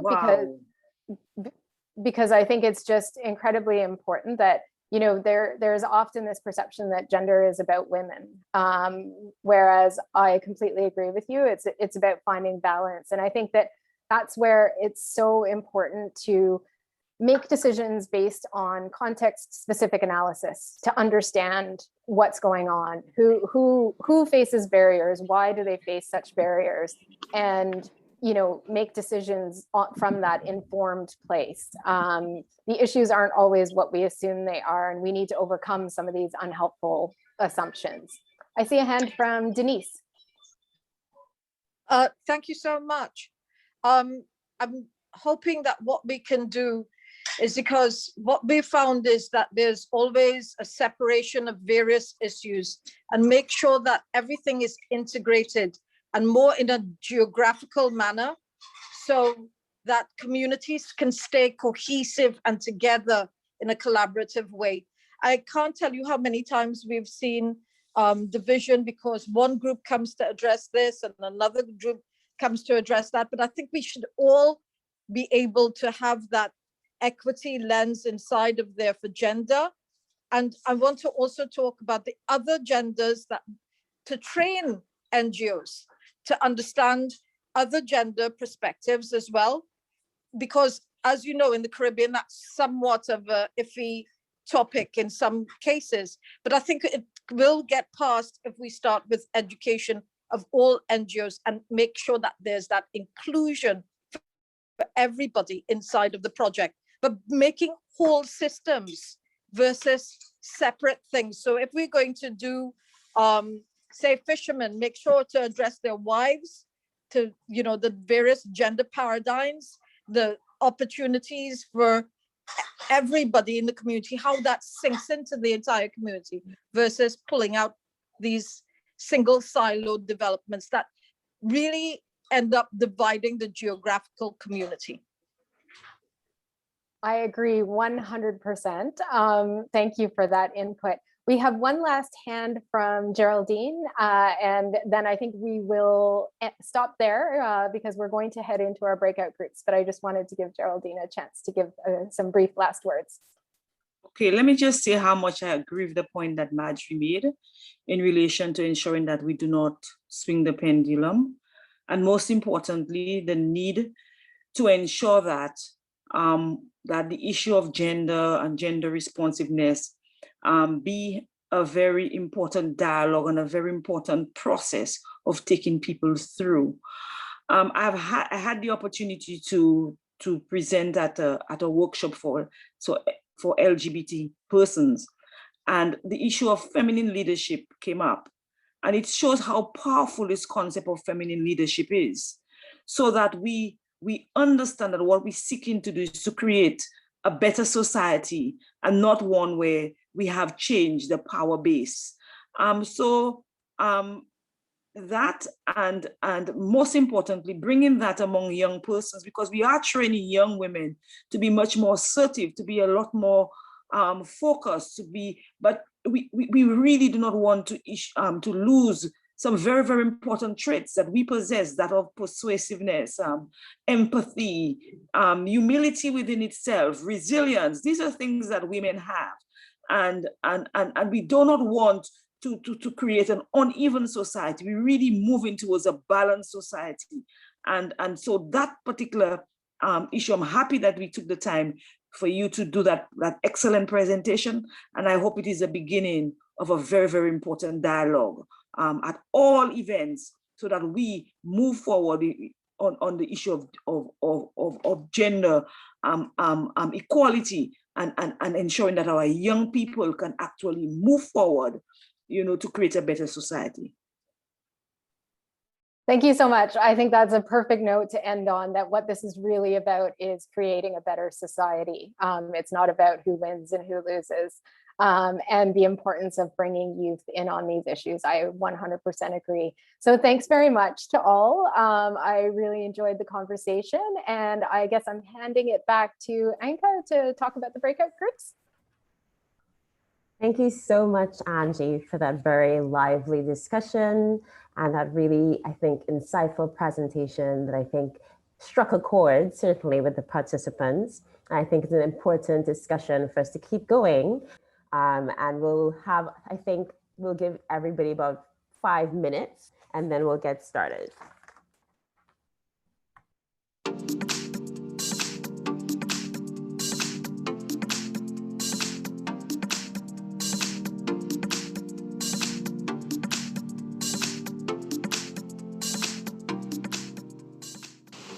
In Jamaica, the biggest challenge may relate to understanding the nexus between adaptation and gender by actors at the household, community, parish, and national levels. Well, in my country, I basically think that, of course, we have a lot of men that are participating in decision making when it comes to the national adaptation process, but we still are lagging behind when it comes to women participation in policy. And I think that is one of the biggest challenges that we are having, whereby we get to find more women that are on the ground implementing the projects. But when it comes to policy and decision making, we do not have a lot of women that are contributing to policy.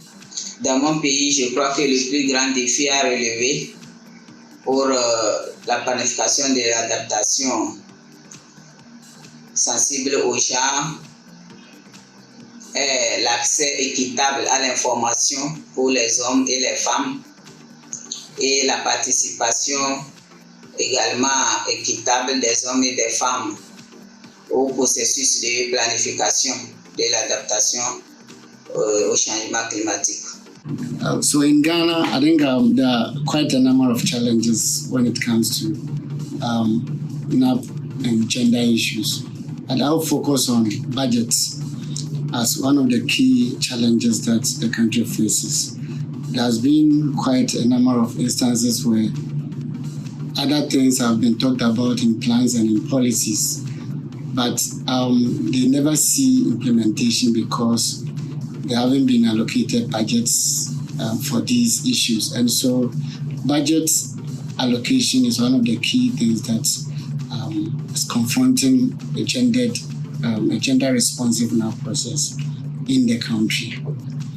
My response is low capacity of technical officers to mainstream gender and adaptation into national development planning processes, especially at the district or local level. Many technical officers do not have the requisite knowledge on how to mainstream gender and adaptation into planning. The few who do are sometimes transferred as short notices to other districts, and this truncates the efforts at gender responsive NAP processes, where knowledge transfer has not been ensured.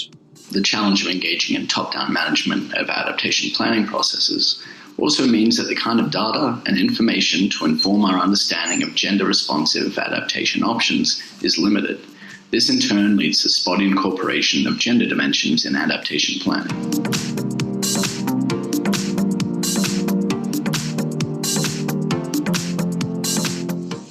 As gender inequality persists worldwide, so it's very important that we address gender responsive and gender equality issues within the climate change actions in a meaningful way.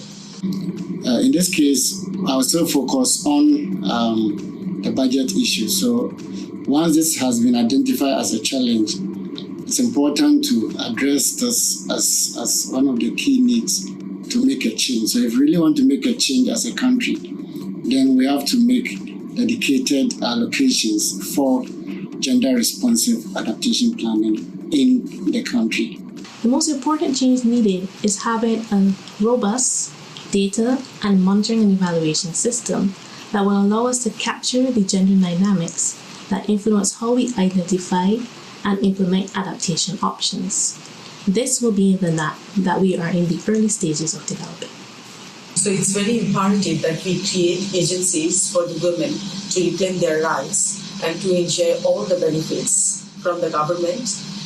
And equally, we also think about to develop adequate roles and pathways for women and allocate adequate budget within the local government system, particularly within the municipalities. Among the most urgent changes needed to facilitate gender-responsive NAP in Antigua and Barbuda are the need for the application of gender-specific empirical data to inform planning across all critical sectors. There's also a need for education around the meaning of gender and what the implications of gender-responsive planning are at the broader societal level. So what I was actually thinking is maybe a nice way for us to end, which is quite interactive, is for us to do what's called chats. No, we have a Mentimeter where we can get people to put in their ideas. So Candace is actually going to put a link into the chat that you can use to directly get onto this poll. But it's not really a poll, it's really capturing your ideas in terms of what you see as the priority for moving forward in terms of supporting networks or coalitions of CSOs so that they can better access climate finance and really scale up and have impact in terms of addressing climate change. So if everyone can look at the chat, click on that link and then submit their comments, then we'll have a record from everybody and we'll display the word cloud that is currently being generated, and we'll be able to then report back to other people tomorrow to do that. So if everybody's looking at their chat, they can click on that link, which will take them to Menti, and they can enter your top priority in terms of the main way to improve collaboration and networking among CSOs so we can have more impact, recognizing that we've just said that we think it would be useful to have national or regional coalitions or networks representing CSOs so they can have collective voice and be able to have more impact in terms of decisions around climate finance and how it's rolled out. So I'm seeing some comments coming up. And so we'll wait another probably minutes or so for people to input their ideas, and we'll see how the word cloud takes shape.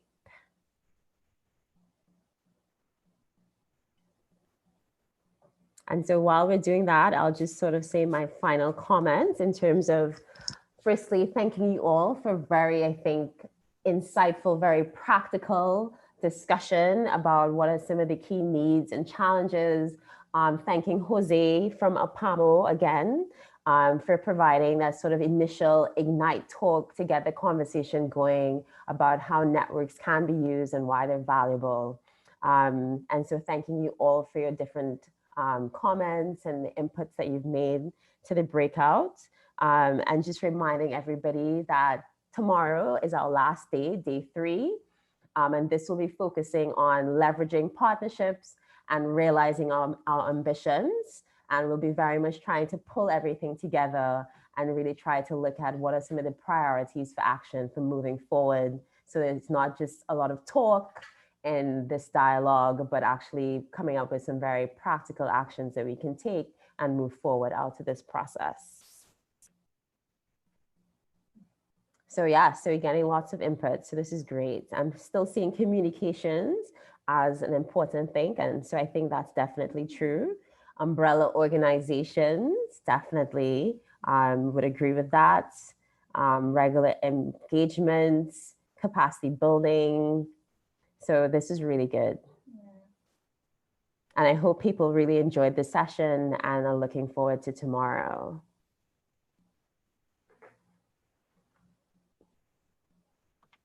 I have a question. The Climate Yes. Action Network that we plan on launching tomorrow, is it one and the same as what we're talking about today, or is that different? So no, this is what it will be is what we call an action learning group. So the idea is to bring together people who are change makers, who are really committed to that particular issue, to come together. Generally, we do a lot of these sessions virtually because we try to do it regional and bring together lots of different people and to share on like very key issues. We normally use one of the first sessions to define the agenda. What are all the big problems that we really need to address? And then each session we come together, we actually talk about, what's one of those problems, what's one of the solutions that one of the key groups has been taking. And then we ask people to reflect on that and think about what we can do to change it. And because we have people who are actually working directly on it, between that meeting and the next meeting, the idea is to try and apply some of the learning that you took from that meeting to whatever you're doing and see how we can actually start to apply through, I guess, learning by doing some of these key ideas and how we can address it. And so it helps to get people to problem solve. It helps people to learn from each other, and also helps with partnership building because people start to work together and see how they can build off of one another. They share ideas on different initiatives they're working on that maybe they could do collectively. So that's the idea behind this network. So it's not going to be the regional CSO that you. For sharing from that. That's important. That action network you mentioned. It could be something that happens just before, the one that we want to bring forth. Because if we start bringing everybody together in the action network, sharing ideas, sharing troubles and solutions, then from there, even some of these people as part of the action network can form part of the original organization. Even the one from St. Lucia, I believe it was, and there was another organization which represents, multiple organizations. All of these, will be possible members or even people to form part of the directorship of that regional organization. Okay, yeah. So thank you so much. So thanks, Dylan, for that question. And so with that, we'll wrap up and close off. So thank you, everybody, for joining us for day 2. And, we hope you all had a really interesting time, that you learned a lot, that you felt that you were able to share your perspectives. And we look forward to seeing you tomorrow. Thank you so much. Thank you. Bye.